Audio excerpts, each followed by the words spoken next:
Salah satu film kisah nyata permintaan kalian yang berjudul Gear in the Box, yang tentunya kembali lagi dengan saya Faiz Ura, yang pastinya selalu menghibur kehidupan kalian yang penuh dengan misteri dan kegalauan mungkin, dan tentunya dengan channel Pemersatu Kelurahan. Jadi apa kabar kalian? Semoga baik-baik saja, walaupun gak baik-baik jadi harus tetap baik, karena baik itu gak jahat. So buat film Gear in the Box ini sendiri, film ini dirilis pada tahun 2016, yang dimana film ini diangkat dari sebuah kisah nyata di kota California, menceritakan seorang gadis perempuan yang diculik dan disekap di dalam sebuah peti selama 7 tahun, yang tentunya untuk disiksa dan dijadikan budak seks. Dan semua kegiatannya dilakukan di dalam sebuah peti. Namun sebelum ke story-nya, bila kalian suka channel ini, tolong support kami dengan menekan like, subscribe, dan intro. Kau berkata dunia sedang teramah, ya bukan berarti kau mesti berubah. Selamat datang di channel Surafarti dan selamat menonton. Story diawali oleh sepasang suami istri yang bernama Cameron dan Janice. Mereka berhenti di tengah hutan dengan mengendari sebuah mobil. Kemudian, Cameron turun dari mobilnya dan hendak mengeluarkan sesuatu dari bagasi mobil, lalu meminta bantuan kepada Janice. Awalnya Janice gak mau bantuin Cameron, namun Janice pun membantu Cameron mengeluarkan sesuatu dari dalam bagasinya tersebut, yang ternyata isinya merupakan seonggok mayat. Wow, biasa aja sih, tapi ini kisah nyata, taulah. Kemudian mereka pun membawa mayat itu ke dalam hutan dan mengubur mayat tersebut. Setelah selesai mengubur mayat tersebut, mereka pun pergi meninggalkan hutan itu.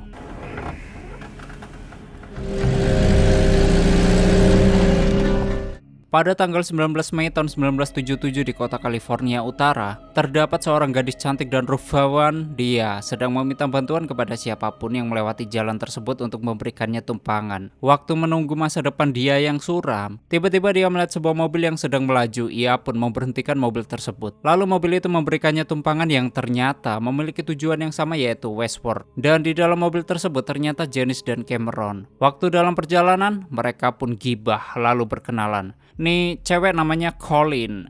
Colin sendiri dia pergi ke kota tersebut untuk memberikan kejutan kepada temannya yang sedang berulang tahun. Di tengah perjalanan, Cameron mengajaknya untuk melihat sebuah gua es. Namun sialnya, ternyata Colin malah disekap oleh Cameron dengan kondisi tangan yang diborgol. Lalu kepalanya dimasukkan ke dalam sebuah kotak.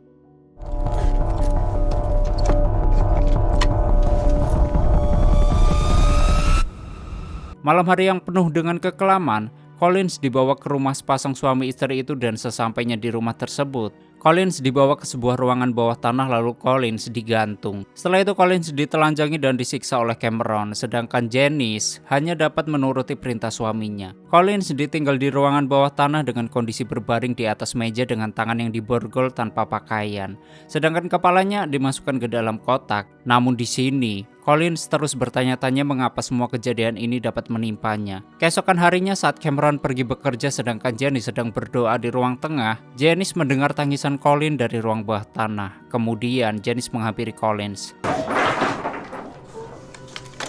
Lalu Janice memberanikan diri untuk membuka kotak kepala Collins. Di sini, Collins pun memohon kepada Janice untuk melepaskannya, dan ia berjanji tidak akan mengatakan apapun jika ia dibebaskan. Namun Janice tidak menghiraukan perkataan Collins dan dirinya tetap mengurung Collins. Waktu malam hari, Cameron pulang dari tempat kerjanya dengan membawa sebuah benda, sementara Janice sedang mendengarkan lagu jadul gitulah. Cameron yang baru saja pulang langsung menuju ruang bawah tanah untuk memberikan benda tersebut kepada Collins, yang ternyata benda itu untuk buang air kecil. Waktu terdengar suara pukulan dari suara Collins yang kesakitan dari ruang bawah tanah. Namun di sini Janice bodoh amat sambil nyanyi metal gitu. Dan ketika di kamar, istrinya menceritakan kepada Cameron bahwa ia menemui Collins di ruang bawah tanah, dan saat dia sedang pergi bekerja, istrinya pun mengatakan jika suaminya itu terkadang membuatnya takut karena perlakuannya terhadap Collins. Namun suaminya selalu menenangkan istrinya. Look at me. Come here. Dan keesokan harinya Cameron membuat sebuah peti dan mengurung Collins di dalam peti tersebut. Waktu di dalam peti, Collins teringat kembali kejadian sebelum ia berakhir seperti saat ini. Does your friend live? Huh? Have it your way. Sedangkan di sisi lain keluarga Collins mendapatkan kabar dari temannya jika ia tidak pernah melihat Collins akhir-akhir ini. Orang tuanya pun kebingungan karena Collins berpamitan kepadanya untuk pergi menemui temannya tersebut. Setelah mendapatkan kabar itu, orang tua Collins merasakan apa yang ganjal dengan anaknya, yang pada akhirnya mereka pun melapor hal itu kepada polisi jika anaknya telah hilang. Sementara Janice datang ke tempat kerjanya Cameron untuk memberinya kabar bahwa Janice sedang hamil. Namun Cameron terlihat tidak senang setelah Janice menyampaikan kabar tersebut, dan saat adu bacot, Janice meminta Cameron untuk membebaskan Collins karena Cameron sudah berjanji kepadanya jika ia tidak akan lama menyekap Collins. Namun nyatanya Collins sudah 6 bulan disekap di dalam peti tersebut, sedangkan Cameron menolak permintaan Janice. Cameron sendiri takut bahwa Collins akan melaporkannya ke polisi jika ia dibebaskan. Lah, kalau takut dilaporin, kenapa Anda menyekap, Bambang? Heran. Dan saat mereka berdua tiba di rumah, ada songgok tetangga yang bernama Indra Gergaji Prabowo. Dia menyapa dan bertanya kepada Janice. Indra memberitahunya jika ia harus memeriksa tungku pemanas yang berada di ruang bawah tanah. Namun Cameron tidak mengizinkan Indra dan hanya berkata akan menghubunginya kembali nanti jika ia membutuhkannya. Dan setelah berada di dalam rumah, Cameron memeriksa laci mejanya. Lalu dia menemukan sebuah majalah mengenai kontrak perbudakan. Kemudian Cameron meminta istrinya untuk mengetik ulang kontrak yang berada di dalam majalah tersebut. Dan Cameron menghampiri Collins sambil membawa majalah itu. Ia meminta Collins untuk membaca majalah tersebut, dan setelah selesai membaca majalah itu, Cameron mengarang cerita kepada Collins mengenai sebuah perusahaan budak. Cameron bercerita jika ada budak yang berusaha kabur. Perusahaan akan dengan mudah menangkap dan menyiksanya dengan cara yang lebih kejam. Cameron juga berkata jika ia merupakan anggota dari perusahaan tersebut. Lalu Collins diancam jika tidak menandatangani kontraknya, Collins akan dibawa oleh perusahaan itu. Dan Cameron pun tidak akan bertanggung jawab atas kejadian yang akan menimpa Collins jika kontraknya tidak ditandatangani. Karena tekanan dan ancaman dari Cameron, akhirnya Collins menandatangani kontrak yang dibuat oleh Cameron tersebut. Kemudian setelah Collins menandatangani kontrak itu, ia diberi sebuah piyama serta menggunakan kalung di lehernya dan harus mematuhi semua perkataan dari sepasang suami istri yang amat begitu brutal. Tidak hanya itu para pemirsa, nama Collins pun diganti menjadi Kay Andara Utari Gita Syalala. Kemudian Kay diberi arahan untuk memanggil Janice dengan sebutan Madam dan Cameron dengan sebutan Mister. Selain itu, Cameron juga memberi aturan jika ia menyebutkan kata perintah, Kay harus berlari ke ujung ruangan dengan membuka pakaiannya sambil mengangkat kedua tangannya. Dan saat melakukan perintah dari Cameron, Janice keluar dari kamarnya dan melihat Kay yang telanjang. Namun Janice meminta Kay untuk menggunakan pakaiannya kembali. Dan keesokan harinya, Cameron memutuskan untuk pindah rumah dikarenakan ia merasa jika rumahnya sudah tidak aman. Ia merasa si Indra Gergaji mulai mencurigainya dikarenakan Cameron tidak memperbolehkan Indra berkunjung ke rumahnya. Hari demi hari berlalu, Kay menjadi budak di rumah itu. Lalu melakukan semua pekerjaan rumah dan menuruti semua perintah. Hingga suatu hari pada bulan September tahun 1978, Janice melahirkan di kamarnya dengan dibantu oleh Cameron. Sementara Kay tetap berada di dalam petinya yang berada di bawah tempat tidur mereka. Setelah selesai melahirkan, Kay diminta keluar dari petinya oleh Cameron dan untuk melihat anaknya yang diberi nama Amber Bratislava Chandrawati. Gitulah. Kay pun meminta izin menggendong putri mereka dan setelah selesai menggendong bayi tersebut, Kay kembali masuk ke dalam petinya yang kemudian ia menangis. Di bulan Maret tahun 1979 ketika Kay sedang menyiapkan makanan, Janice menidurkan Amber ke kamarnya dan saat kembali ke meja makan, Janice berkata kepada Cameron jika tidak ada garpu makan untuknya. Namun Kay malah dimarahi dan disiksa oleh Cameron karena tidak menyiapkan garpu untuk istrinya. Waktu Kay sedang disiksa, Janice menemukan garpunya di bawah meja yang ternyata jatuh saat ia menggendong Amber ke kamar. Di malam hari yang suram, waktu Janice dan Cameron akan tidur, Janice menceritakan tentang ketidakpercayaan dirinya dan ketakutannya mengenai Kay yang akan kabur. Namun lagi-lagi suaminya menenangkan rasa kekhawatiran sang istrinya.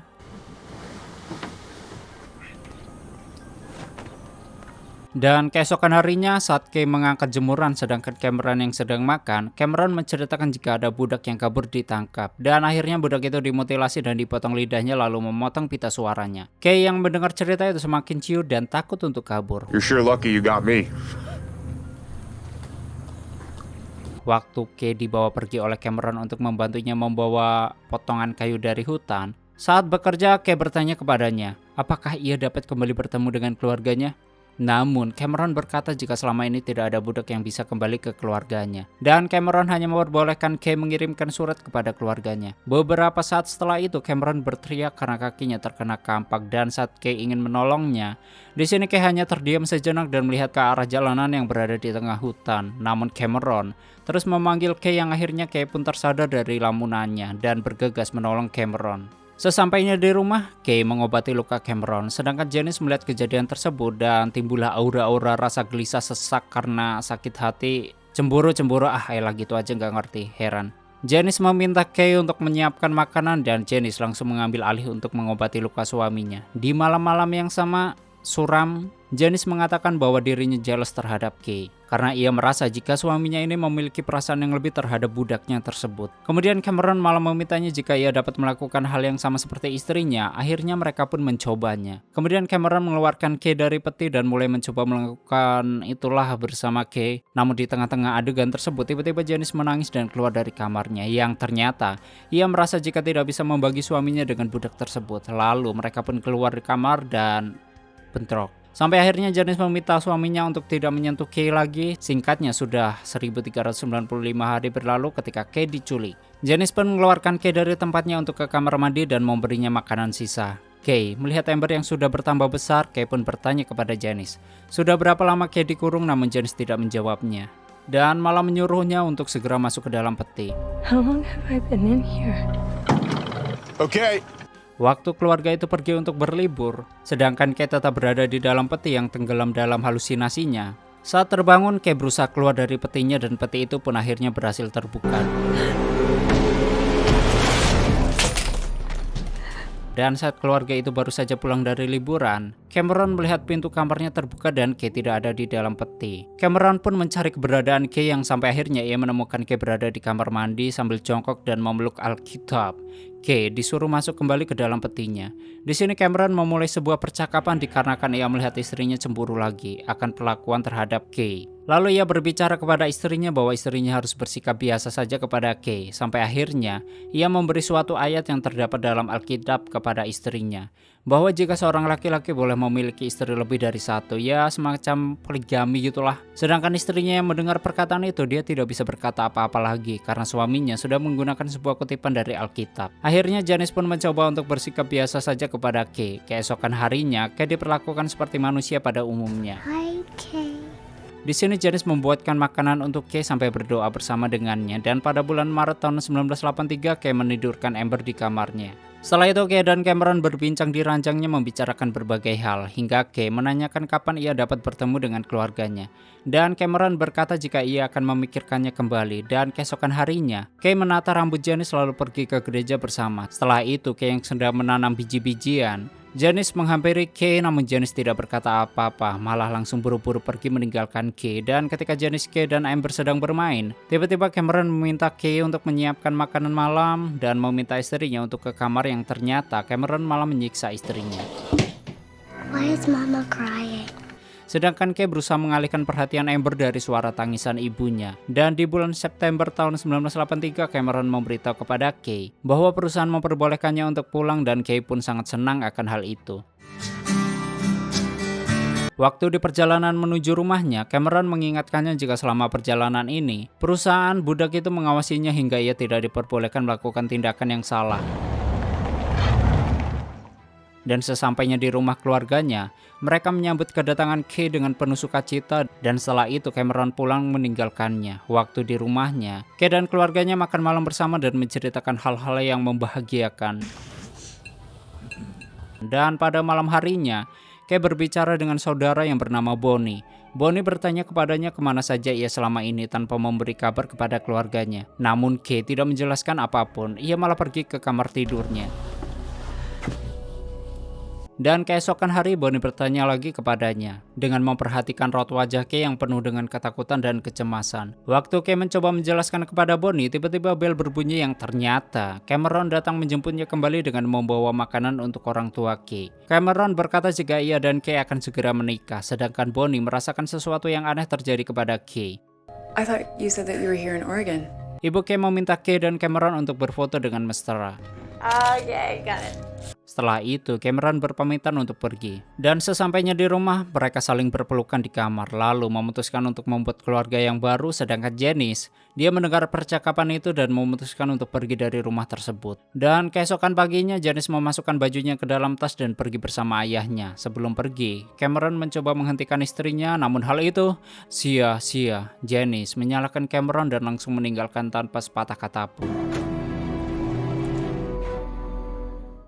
Namun Cameron malah menyalahkan Kay atas kepergian istrinya. Cameron melampiaskan amarahnya dengan menyuruh Kay untuk melepas pakaiannya dan membiarkannya berada di tengah hujan. Setelah itu Cameron meninggalkannya dan mengurungnya lagi di ruang bawah tanah pada saat hujan.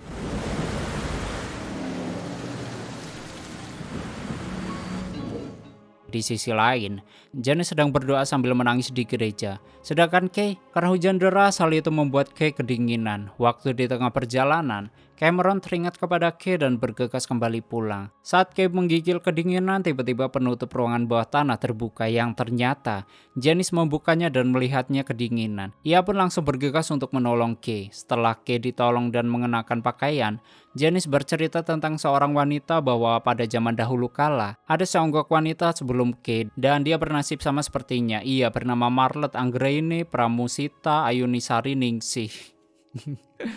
Namun Marlet harus meninggal karena disiksa oleh Cameron. Dan di sisi lain saat Cameron sudah sampai di rumah, Cameron memeriksa ruang bawah tanah dan waktu dibuka, loh kok kosong, yang nyatanya Janice sudah membawa Kay pergi ke halte bis untuk melarikan diri dan mulai kehidupan baru. Janice memberitahukan semua kebenaran yang terjadi bahwa cerita tentang perusahaan budak itu tidak pernah ada. Dan hal itu hanya akal-akalan Cameron untuk bisa melakukan permaksiatan duniawi. Kemudian setelah bis yang ditunggunya sampai, Kay pun menaiki bis tersebut dan Janice pun pergi.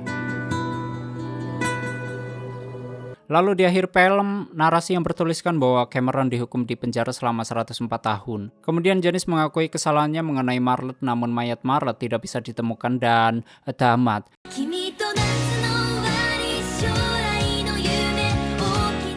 Oke, seperti itulah kisah nyata dari film Girl in the Box. Dan bagaimana menurut kalian tentang film ini? Silahkan tulis di komentar. Bagi kalian yang filmnya ingin di storyin, silahkan tulis di komentar. Terima kasih udah nyimak video ini sampai habis. Terus support channel ini dengan menekan like, subscribe, dan share ke alam semesta. Aneh pamit, sampai ketemu lagi di video selanjutnya. Bye-bye.